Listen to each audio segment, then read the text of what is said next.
সামনে তোর জিভে প্যারালাইসিস করবো।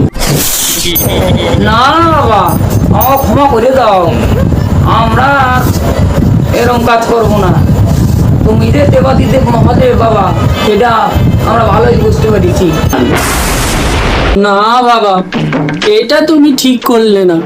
নিজের ভক্তের হাতে তুমি গাঁজা তুলে দিলে। কি বললি?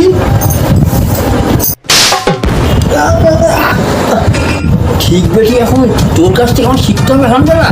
চলা হাতি ঘোড়া গেল চল, তার এবারে ছুটে বলে কত জল। তো মারধর করতেছেন কেন? আপনার কি মুখ নাই? বলি বাচ্চাগুলোরে এইভাবে মারতেছেন।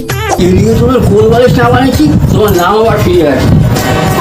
আমার দুধের শিশুদের এমন করে মারছো কেন?